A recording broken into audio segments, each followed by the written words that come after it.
All right. Hello, everyone. Thanks so much for joining me tonight for our community conversation. I'm Ashley Salvador, City Councillor for Ward Métis, and I'm looking forward to spending the next hour or so with all of you as we cover some recent council conversations and answer any questions that you may have. So just to start off, I do want to acknowledge the traditional land on which we reside is in Treaty 6 territory. I would like to thank the diverse Indigenous peoples whose ancestors' footsteps have marked this territory for centuries, such as Cree, Dene, Anishinaabe, Saulteaux, Nakota Iska, Nakota Sioux, and Blackfoot peoples. We acknowledge this as the Métis homeland and the home of one of the largest communities of Inuit south of the 60th parallel. It is a welcoming place for all peoples who come from around the world to share Edmonton as a home, and I'm grateful that my family and I have been afforded the opportunity to build a life here. Together, we call upon our collective honored traditions and spirits to work in building a great city for today and future generations. So if you have joined us before, you kind of know the drill. Feel free to comment throughout the night, just below in the comment section, ask any questions that you may have, and we will try to get to all of them throughout the night. If we don't, we do make sure to go back and get any answers that we didn't get to, or if we don't know the answers right away, we'll try to follow up with you to get you the info you need. And also, you are probably familiar with him by now, but Mike will be joining us tonight, helping moderate the comment section. And just a reminder that these conversations are meant to be an opportunity to engage in respectful dialogue about issues that matter to all of us in our city and in Ward Métis. And I know I say this every time, but it's pretty casual. You'll see me talking to Mike throughout, and we'll just do a quick Mike intro if you want to pop on to say hi, Mike. Oh, hello. How you doing? Oh, pretty good. Good, Just doing good. these last little tiny adjustments, making sure that we're online and everything. Wonderful. That's pretty important. Otherwise, I've just been, talking to myself and you. Well, yeah, talking But to me over Zoom. Yeah, yeah. yeah. Okay, excellent. Well, we'll continue as if we are online. I think we are. And we do have a fair number of items that we wanted to get to tonight. So I'm just going to jump right in and talk about our affordable housing update. So affordable housing is, of course, one of the top priorities that I heard on the doors throughout my campaign, and also that this council has been focused on. And a few weeks ago, Community and Public Services Committee actually received an update on a number of items related to affordable housing. So there were 6 items, and I'm not going to go through all of them in detail, but I'll give you a high-level overview. So we looked at our shelter standards, opportunities to support Indigenous-led shelters, our approach to supportive housing.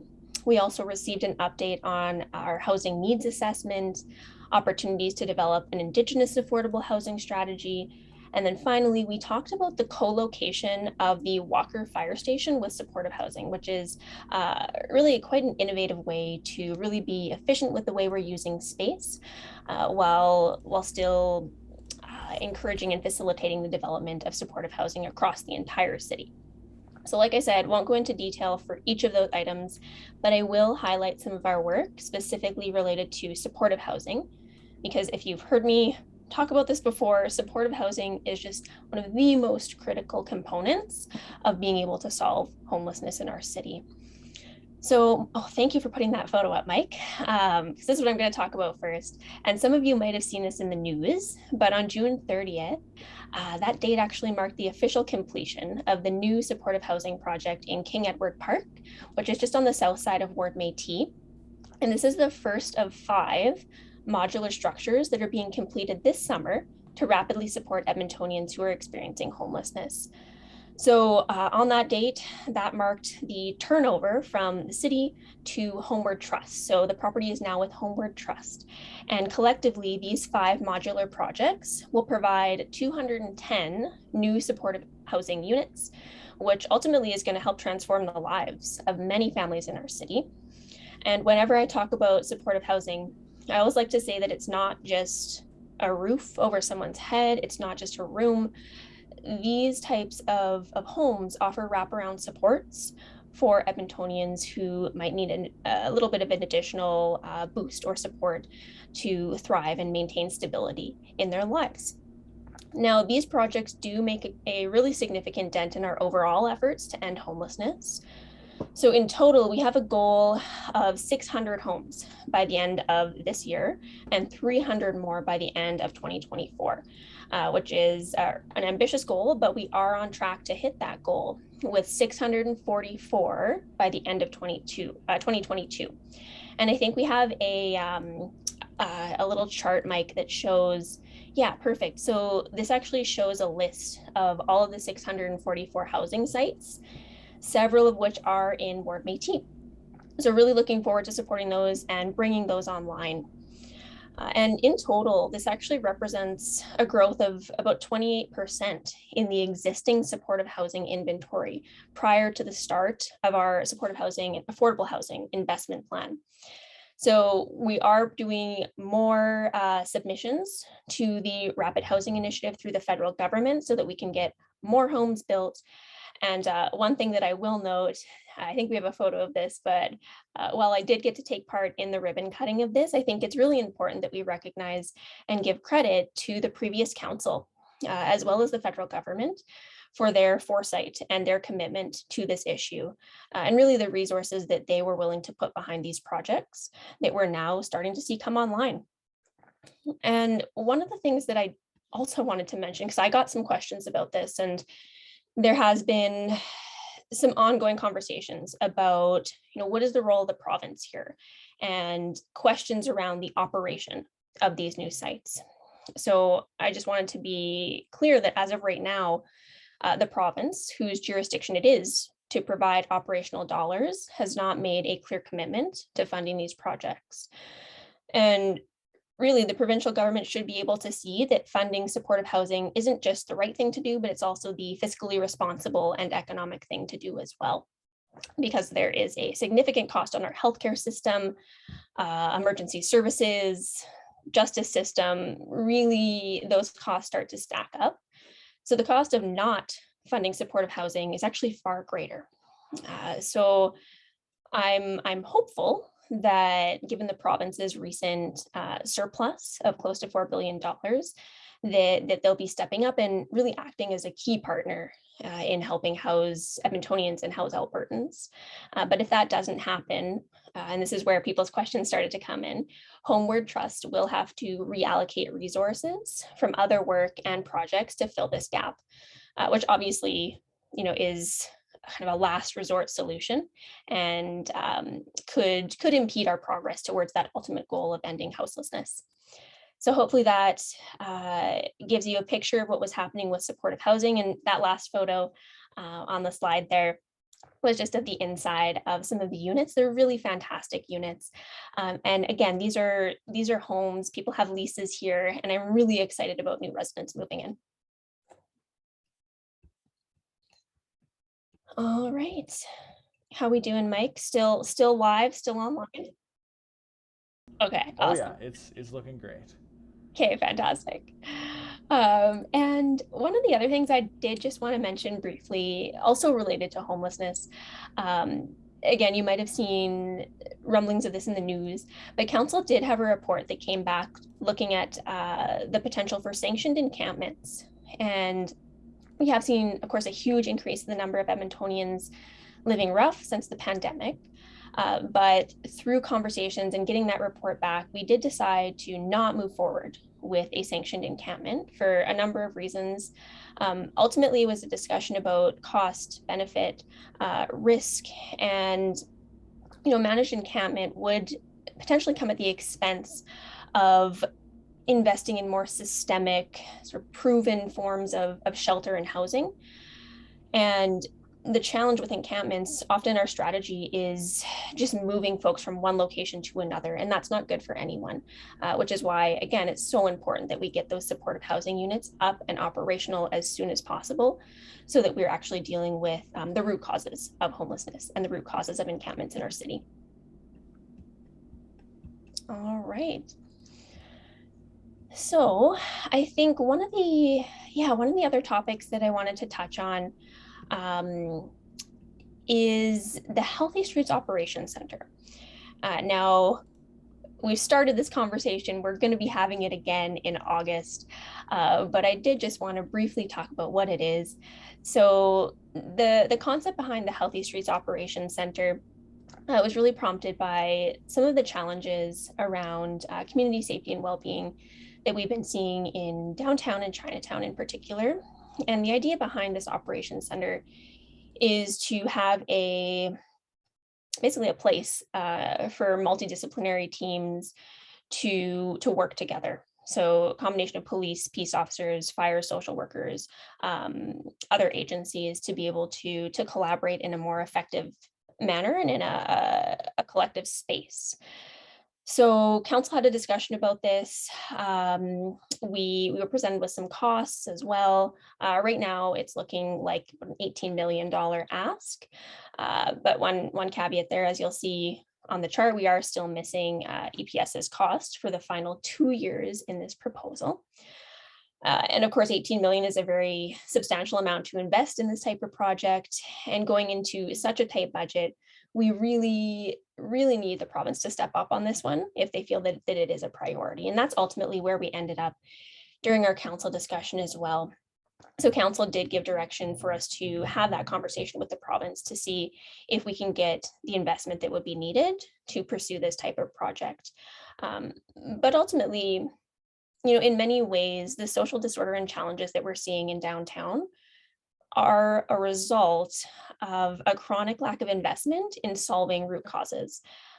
So this again came up in conversation with council, but Edmonton gets the lowest per capita funding to support ending homelessness compared to 7 other cities in Alberta. And if we look at a lot of the violence that is happening in downtown, it is often related to houselessness and addiction. And not only does that cause harm to community, but it hurts individuals as well. So as a city, we're kind of stuck in a position where we're saying to Edmontonians, we're asking taxpayers to essentially pay for the consequences of a lack of investment in health and a lack of investment in housing and those systemic social solutions that we need to see. So we are going to be getting another update on this in August, as I mentioned, after the mayor has had an opportunity to connect with the province. So I'm really looking forward to seeing what comes out of that. I personally still have questions about what the return on investment would look like for a project of this scale and whether it is going to achieve the results we want to see and result in greater community safety and well-being for all Edmontonians. So still a number of questions on my end that I will be asking during those discussions, but looking forward to that coming back in early August. All right. So the next topic, I feel like it's very, very topical, just given how warm it is today. But I'm really going to talk about outdoor pool operations. As I sit here sweating in my house, I would love to go jump in a pool right now. But if you haven't heard, outdoor pools are finally open. Especially on a hot day like this. I know how many Edmontonians appreciate having access to our outdoor pools. And really, it's an important public service for families across the city. One of the concerns that I did hear this summer about our outdoor pools was the timing of their opening. I heard from a fair number of folks who would like to see them open earlier in the season instead of waiting until July 1st. So I just wanted to let everybody know that there is a motion coming from the mayor that asks for the city administration to bring forward an unfunded service package at budget to look at what it would take to extend outdoor pool operations from May to September, from 2023 onwards. Again, recognizing that this is a really beloved and necessary community amenity for many Edmontonians. So I look forward to supporting that motion because our summers are amazing, but they are short and people deserve to have access to our outdoor pools as soon as that weather starts turning. And I also thought this would be a really good moment just to highlight some of the really great amenities we have in Ward Métis. This one in particular is Borden Pool, and you'll see it on the screen there. And if you're not familiar with it, Borden is actually really special because it's Canada's first public man-made natural swimming pool. So if you haven't been, highly recommend it. It feels like you're just floating in a lake. There is a beautiful little beach there, and just a fantastic way to spend a hot summer day. And the other one that I wanted to mention is just a note on Mill Creek Outdoor Pool, which is just on the edge of Ward Métis. It is currently undergoing renovations, but should be open sometime in 2024 if all goes well. So I know we were having some inquiries about that as well. So just a heads up on the timing there. All right. So we're moving right along here. Mike, have you been to Borden yet this season?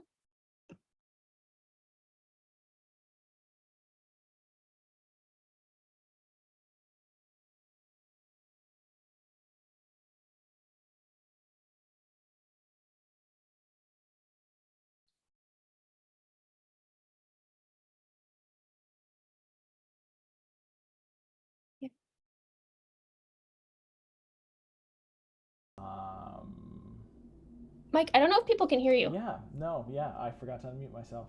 Apologies. Oh, there we go. Sorry, I was just saying how much I am excited for the fact that the city started the booking program with what you can do. Yeah, there we go. What you can do, you can kind of plan your visit ahead of time and everything, and book a slot. So, well, I think a lot of the times the weather cooperates, but you can book on the Move, Learn, Play at Edmonton.ca up to 7 days ahead of time. You're kind of like slot. Nice. But we did have a couple questions from the chat here, both kind of from Mike and Lloyd. So Mike was just curious about when or how long will a lot of like the increased security guards at various ETS bus and LRT stop locations kind of cease? Like how long will they be staying there for? And Lloyd was asking just kind of what are your kind of thoughts about increasing crime in your areas? And I don't know if I've seen Lloyd at our community conversations yet, so he might not be completely familiar with a lot of the, especially the problem properties team and stuff, which we will chat about later, and stuff like that. Sure. Yeah. Well, great questions. And yeah, Lloyd, if you haven't joined us before, welcome. Thanks for being with us tonight. So just to the first question around some of the enhanced efforts that we've put into transit, the intention is to make that sustainable. So just for example, a lot of the increased presence that we've seen from EPS downtown, to my understanding, has been because they have reallocated resources in order to meet higher demand, and in order to really respond to Edmontonians' concerns in our downtown right now around crime and community safety. So yes, it is, or at least we're striving to make it sustainable so that presence can be adaptable as needs change. But I hope that answers that. This isn't supposed to be just a quick sort of in and out intervention. The intention is to increase safety for future riders, future users of those systems. And then the second question was around I think it was a more general question around crime community safety in Ward Métis. Was that right, Mike? Yeah, just like Lloyd's words were, what is your take on the increase in crime in your areas? Sure. Yeah, great question. And and I'll just highlight a few things. One of the major concerns that I've been hearing since I was elected has been related to problem properties and the crime that those types of properties attract. Particularly on the north side of Ward Métis in the Alberta Ave area, sort of 118th Avenue district. And oftentimes these are the types of properties that, appearance-wise, they're not well maintained. Oftentimes there's an increased risk for fire, different types of hazards. Oftentimes criminal activity is associated with these properties. And I know I've mentioned this before, but if you're new knew Lloyd, one of the first motions that I made as a councillor was to take a stronger approach to problem properties and to really use all of the tools that we have in our tool belt to address them. And as a result of that, a new team was formed. It's called the Community Property Safety Team. And they've been active for, oh boy, I guess it's been over a month and a half, 2 months, Mike. Is that about right in terms of timeline? Yeah, I forget that we're Yeah. almost like, yeah, we're definitely mid-July now, but yeah. Yeah. Yeah. Yeah, and this particular team takes a much more proactive approach. So oftentimes the onus would be on community to report these types of properties. And oftentimes there would be, delays in seeing the response and I guess intensity of response that community expects when these types of properties are in their community. And with the community property safety team, it's led by fire, and they actually go in and proactively board up and secure these properties. And if the property remains non-compliant or is unsecured again, there's an escalating series of steps that this team takes, going all the way up to requiring 24/7 security on these sites, and that expense is placed on the property owner. So, not only is it about ensuring that that property is secure, but as you can imagine, those escalating costs become a pretty strong incentive for people to either keep their properties up to a better standard or to sell or to redevelop them. And that's what we're starting to see. We've already seen, I don't have the exact numbers in front of me, but I believe 7 or 8 demolitions ready to go because of this program. A number of other properties have been properly secured and boarded up, and communities starting to see some real action, which they haven't seen for many years. So I'm hopeful that being able to address that root cause and really tackle crime and community safety from that angle will achieve better results for our communities. And again, I do want to just reference that oftentimes some of the things that we're seeing play out in our communities related to houselessness or the opioid crisis do require long-term solutions. Things like permanent supportive housing, things like safe consumption sites and safe supply and harm reduction, those are all parts of this equation as well. So when I think of community safety, I think of it in a really holistic sense. There's the enforcement-based solutions, but there's also the proactive systemic solutions that we have to be taking alongside those enforcement options. So hopefully that helps provide a bit of an answer. But if you want to dig into that further, would be happy to chat with you. All right. Good to move on there, Mike. Yep. Fantastic. So now, we talked about pools, which is very important. And I now want to jump to something that is also incredibly important and a huge focus of mine and of this council's in general. And it's related to climate action. So Executive Committee received its annual update on the energy transition strategy. So if you're not familiar with this strategy, essentially it's our plan to get to a low carbon city. So we have very ambitious emissions reductions targets. And throughout this update, we learned that we're making good progress, but there's still a really long ways to go before we can pat ourselves on the back, given the ambitious commitments that we've made. So I think we have a graph that shows where we are now and where we're trying to get to. Oh, perfect. Yeah, where we're trying to get to by 2030. So as you can see, there's a ways to go. And you might be thinking that this graph looks promising, but I will say that the reality is we haven't made huge permanent structural changes in those years. You'll notice that during 2020, there has been a dip, but it's very, very possible and very likely that a lot of that has been due to the pandemic slowdown. So I'm just not counting my chickens on where this year and next year's results will land just yet. But again, speaks to the importance of immediate and really systemic action that we need to start implementing now if we're ultimately going to reach those goals for 2030. And for those of you who are familiar with the energy transition strategy, you'll know that there are 4 main pathways. So I think we have a graphic for this too, Mike, but the first is renewable and resilient energy transition. There's also emissions neutral buildings, low carbon city and transportation. And then the final is carbon capture and nature-based solutions. So I think the one on, the pie chart on the right shows the breakdown of the emissions reductions profiles for those 4 categories.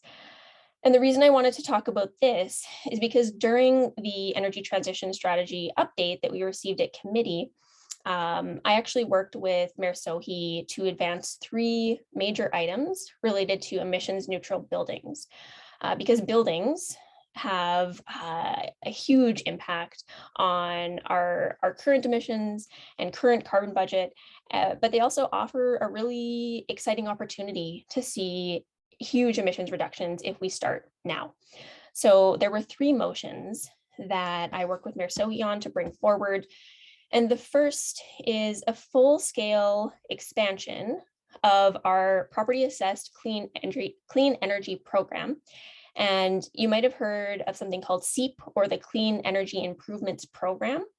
So that's what I'm referring to. So we recently implemented a pilot for the Clean Energy Improvements Program, and that pilot was oversubscribed within a matter of hours. So there is huge demand for this type of program, which basically helps homeowners and property owners retrofit their homes through access to better financing. So instead of paying a really high upfront cost for an energy retrofit, the cost gets baked into your future property taxes. And the savings that you gain from having a more efficient, energy efficient home are typically greater than the loan payments. So as you can see, it reduces that upfront cost, allows people to more easily access the types of retrofits that we're trying to encourage as a city, and ultimately makes your home more efficient and more affordable. So the motion asks for a full implementation of that program. So I'm really looking forward to seeing what administration brings back, and really happy that this is a shared goal across council and across administration, so that we're all pushing in the same direction to see this program expanded. And then the second motion that we brought forward was to introduce a higher threshold for energy efficiency in new buildings. Because one of the most cost-effective ways to reduce energy consumption is to avoid needlessly wasting energy at the outset through energy efficient buildings. So right now, a lot of our buildings are super porous, very inefficient, and it makes them both expensive to heat and cool, as well as high emissions. And we've learned, well, I think we've learned that incentives can only take us so far. So this motion asks administration to look at how we can really raise the bar on new construction and set those standards so that we are achieving the types of efficiencies we'd expect for a low carbon city. And then the final motion, I know it's a long list, is to explore mandatory energy labeling. So right now, when you go out to buy a home buyers typically can't tell if one home is leaky and inefficient, whereas another is well insulated. So having this information up front allows for more informed decision making. So mandating energy labeling is really about consumer transparency. And I think it's a pretty low bar, it's low hanging fruit. This is something that we can and should be doing right away, in my mind. So those were the 3 main motions that were brought forward. I think those are really important steps that we need to be taking on the building front to start to accelerate that transition to the low carbon city that we want to see, that's ultimately going to be more livable, healthier, more sustainable, and more affordable for everyday Edmontonians. All right. And maybe just while I'm here, I will touch on just a few more climate related motions that are already in the works that I'm excited to see them come back.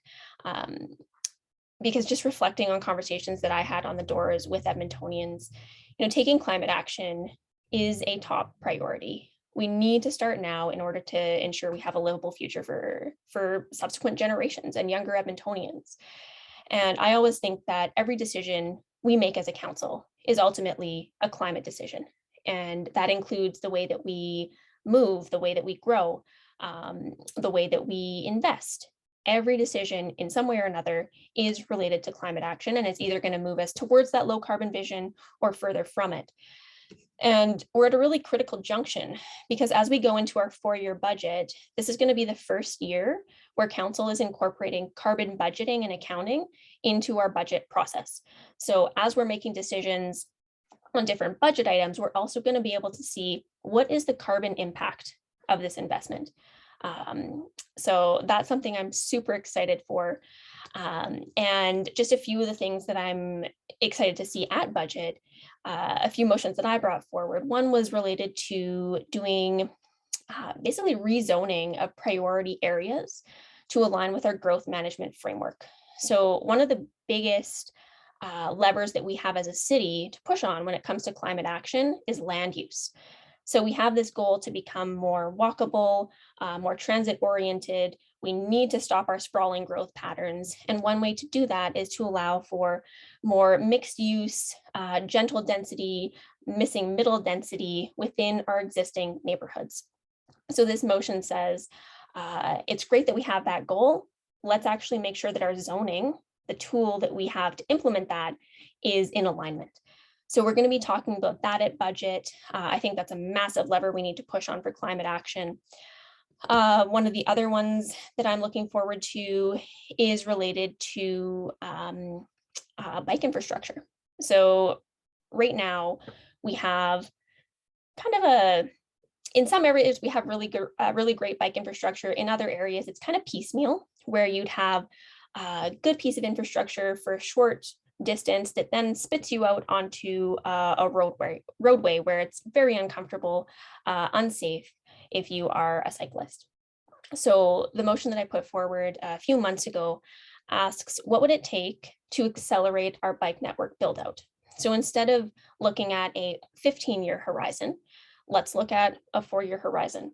Now, I know that's very accelerated, but if we look at other cities from around the world, those are the types of steps that they are taking in order to achieve not only their climate goals, but to actually build out a viable and functional network that people feel safe using. So that's going to be an item that we discuss at budget as well. And there's a few others. I won't go through all of them, other than one more that Councillor Knack brought forward, and I was super excited about. It looks at what would it take to expand our mass transit network to include 2 major BRT lanes and BRT lines, rather. One that crosses the city essentially north-south, and then one that crosses east-west. So we haven't fully explored BRT as a city yet, but I think it's, again, a major tool that we need to be looking at alongside things like LRT, like bike infrastructure, to build out that comprehensive and connected and diverse transportation network. So I will stop there because I can talk forever about climate-related actions.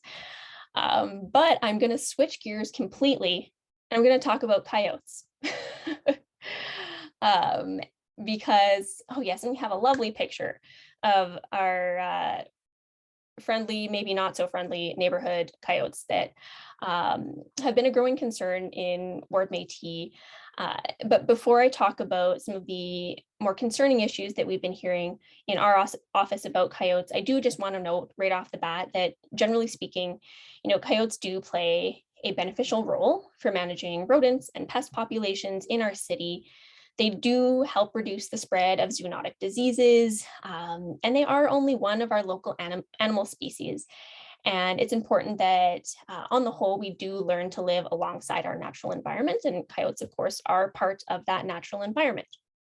And I'm sure a lot of you are familiar with our current approach, because Ward Métis has such an expansive river valley attached to both the north side and the south side. The current approach is, and I actually just learned this not too long ago, we encourage residents to haze coyotes. And this includes clapping your hands very loudly, shouting at them, tossing rocks and sticks at them to frighten them, and generally just trying to make them uncomfortable. So that's the current approach. And of course, we often recommend, like, do not feed coyotes. We want them to be as uncomfortable with humans as possible. We don't want them to become habituated to human contact. So that's sort of the general stuff that the city talks about related to coyotes. Sometimes our office does get questions around whether or not we should cull coyotes. And the evidence is actually really clear on this one, that culling does not work. Other populations like rabbits, for example, they would explode, and then the coyote population rebounds even worse, and it turns into not a productive cycle. So culling is not on the table. But all of that being said, I have heard increasing concern from folks in the Forest Terrace Heights area, Fulton Place, into Capilano, as well as across the river in Highlands and Beverly, really all of the communities that touch our river valley and ravine system.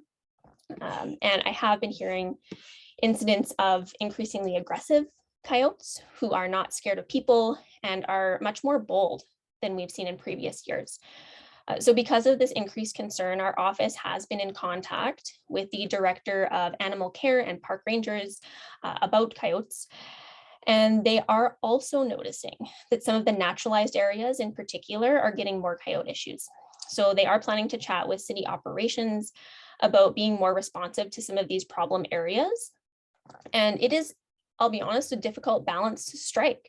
But I do want folks to know that I have heard your concerns, and we are investigating how city staff can be as responsive as possible in those identified problem areas. Because ultimately we all need to safely coexist alongside one another. But if there are particular problem areas, we do strongly encourage that you report them so the city can track them, do a proper and thorough investigation, and then determine what types of mitigation efforts can be taken from there. All right. So I'll just pause there. And I know, like Mike, I don't live far from the river valley, and I'm always seeing coyotes out and about. And we've had to, get the arms up, start shouting, do the song and dance, and the hazing, I guess is what it's now called. Any interesting coyote encounters for you?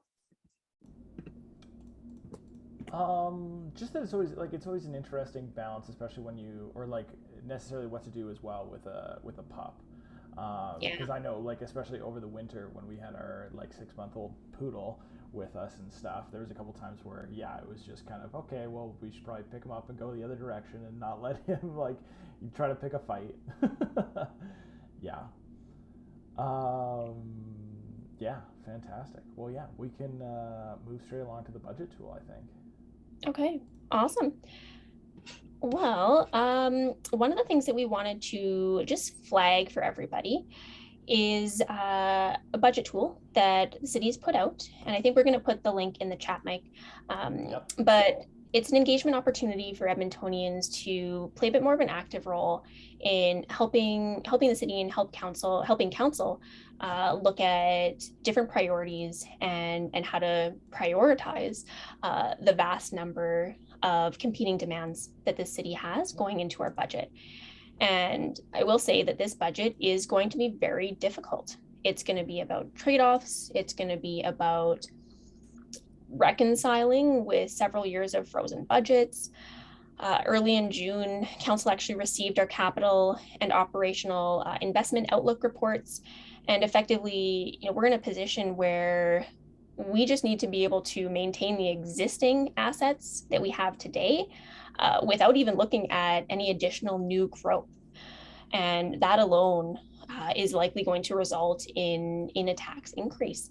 So over the years, over the decades that we look back upon, we can see what our growth patterns have resulted in.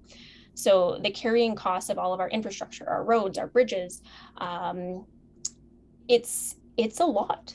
And in order to just maintain existing services, existing programs, existing infrastructure, that is a fairly substantial tax burden. So let alone looking at other priorities and new priorities and new opportunities for growth, we really have to look at how do we maintain and ensure that Edmontonians are getting the best value they can for our existing assets.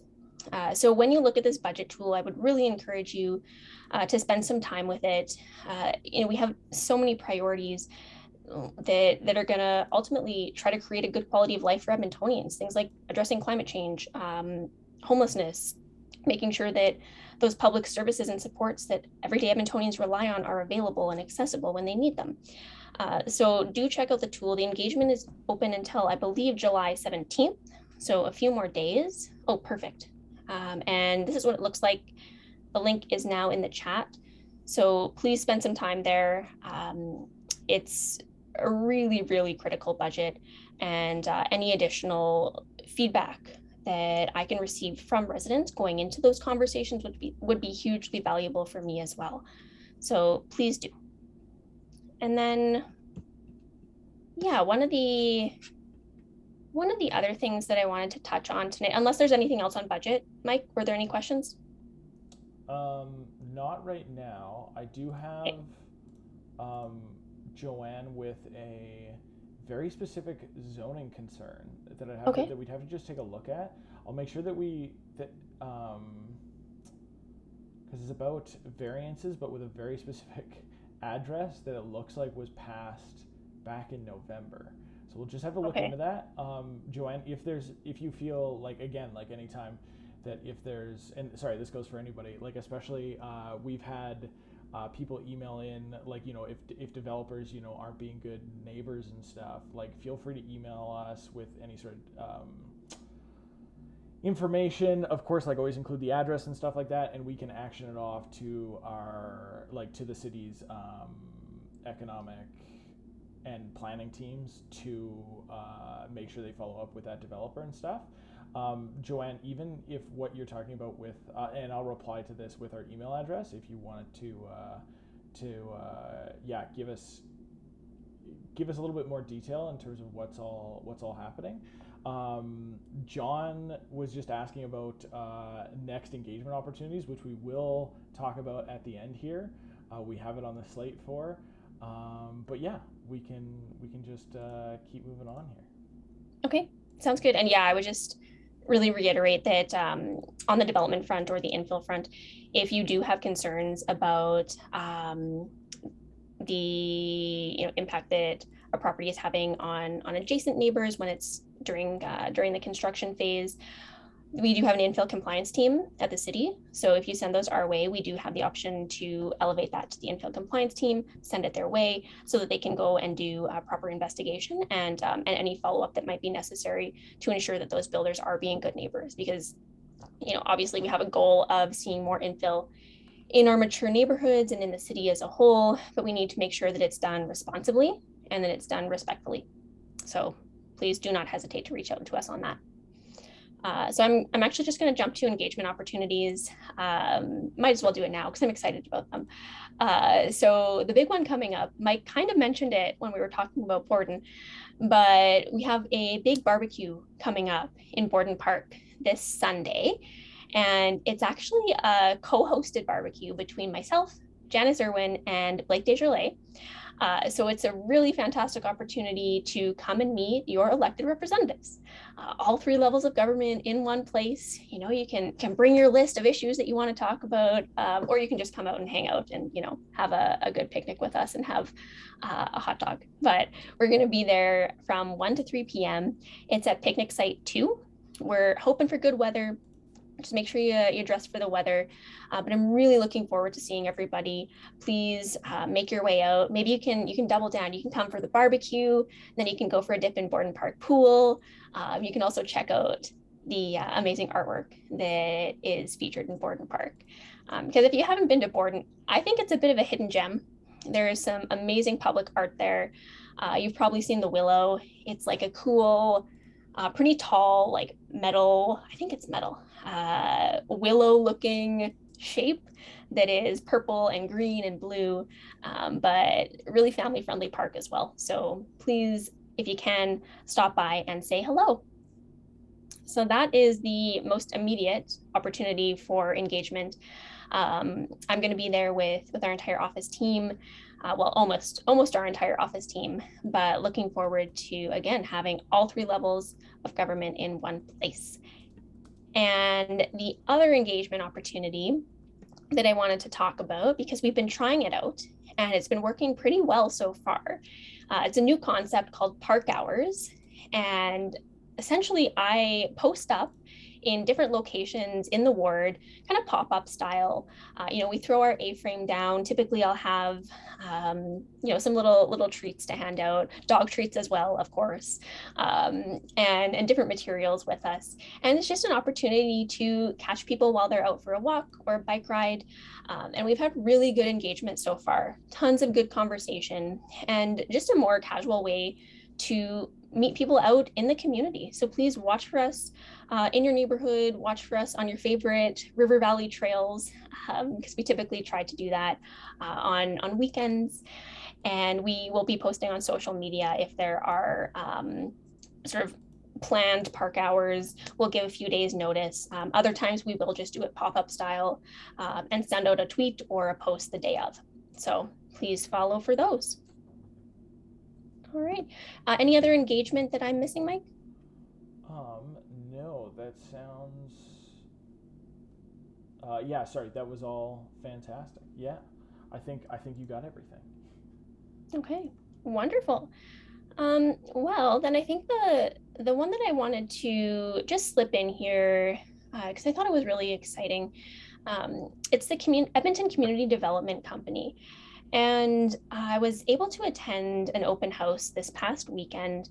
And if you're not familiar with the Edmonton CDC, they are a really cool organization. They identify and redevelop properties that are currently creating a high degree of harm in communities in order to prevent continual disruption and disinvestment. So earlier we were talking about problem properties, and through Edmonton CDC, they essentially turn problem properties into opportunities to improve our inner city communities and create opportunities for new families to move into these new homes in these central core neighborhoods. So I believe I should have had the information on this, but the listing is up for this particular house if you're curious. And this particular project is the first home of 10 that are being completed as something called Project 10, that is run through Edmonton CDC. And again, it was to take 10 problem properties in core neighborhoods and turn them into new places that are actually going to add to the neighborhood instead of taking away from it and pulling it down. So just highly recommend checking out Edmonton CDC. They're a really cool org doing really cool work in our neighborhoods. Awesome. And this particular one was in Macaulay, if anyone was curious. All righty. So I think that was mostly everything that I wanted to get through. I have a very specific one that folks in Highlands might want to hear about. So we've got a little bit of time, so I'll just go through it quickly. Very hyper local, but it relates to weeds and overgrown medians. So we've heard some concerns from folks in Highlands, specifically about 112th Avenue, as well as some folks from Avonmore, actually, about some of the medians not being properly maintained. And I went to check out some of these locations myself, and I agree, there seems to be some, I don't know if it's confusion or challenges around who is responsible for some of these areas, because they recently underwent renewal. So our office has flagged this for city staff as an issue. We received some answers this afternoon on it. And just to give you an idea, some areas there are like meter high stalks of weeds in the center median, for example. And, that's not the quality of maintenance that Edmontonians expect. So for 112th Ave in particular, as I said, this area was recently reconstructed through neighborhood renewal. To our understanding, is still in the hands of the contractor. So city staff have notified the contractor that they need to rectify this situation and deal with the long grass and weeds along 112th. As for the boulevards that are supposed to be privately maintained, We've also received some confirmation today that by law is being notified that this is a problem area. So hoping to see some action soon there. And just want to thank the community members who flagged that for me. And hopefully that can get cleared up relatively quickly here. So that was, yeah, just sort of a last hyper local issue that I wanted to touch on, because I know we typically have a decent number of folks from Highlands tuning into these sessions. All right, and maybe just with the last few minutes, I'll leave it open if there's any other questions, Mike, before we wrap up. And I know it's a hot one out there, so people probably want to go cool off.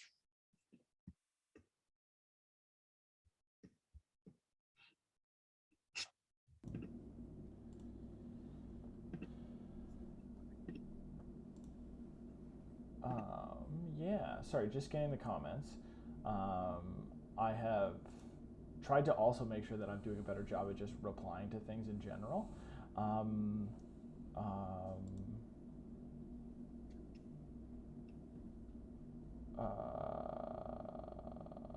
Oh, John, why not host a normal meeting in a community hall? This pop-up style is engagement by ambush. This method is, I'm not sure what you're getting at with the good faith.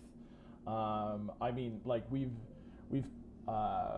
yeah, like posted them ahead of time. Ashley announces it on social media and stuff. Yeah, I'm not. We are, especially once COVID and everything tones down a little bit. We're definitely more than willing to, especially host these in a community hall. Definitely eventually. What we've kind of, I think, chatted about, and we're definitely open to more feedback, is the idea of maybe doing like these every second or third, like, sorry, in-person ones, potentially like every whatever frequency. And then, because we have gotten a lot of feedback that people do really enjoy the online ones, both just like in case you have kiddos or something at home, you can kind of have this on while you're putting them to bed. Whereas, like, you know, if you have kiddos at home, like 7-8 o'clock is typically around bedtime, so you couldn't participate in a live, or sorry, in an in-person one in a community hall. But John, you're also more than welcome to email us any sort of concerns and stuff that you have. I can reply with our email. Awesome. Yeah, and I would just say for sort of community league events, and I'm not sure what neighborhood you're in, John, but if there is interest from you know, a good number of folks, the other thing that we have talked about is doing community walks. You know, if there's a good number of people who would be willing to get together on any given day to even, you know, walk through the neighborhood and talk about and show some of the issues that they're experiencing in any specific area, I'm more than happy to talk about that as well. But as Mike mentioned, the online events are very likely going to be a staple. I think it's a very accessible format. I think that's one thing that we did learn during COVID is that not only was it a COVID adaptation and a way to stay safe, but it has opened the door for folks who might traditionally not be able to attend an in-person event for a variety of reasons. Okay. Perfect. So I think we will end on that, and just want to thank everybody again for joining us tonight. Always enjoy these sessions. It's a nice way for us to kind of reflect back on the past month and provide some highlights for some of the work that Council's been doing.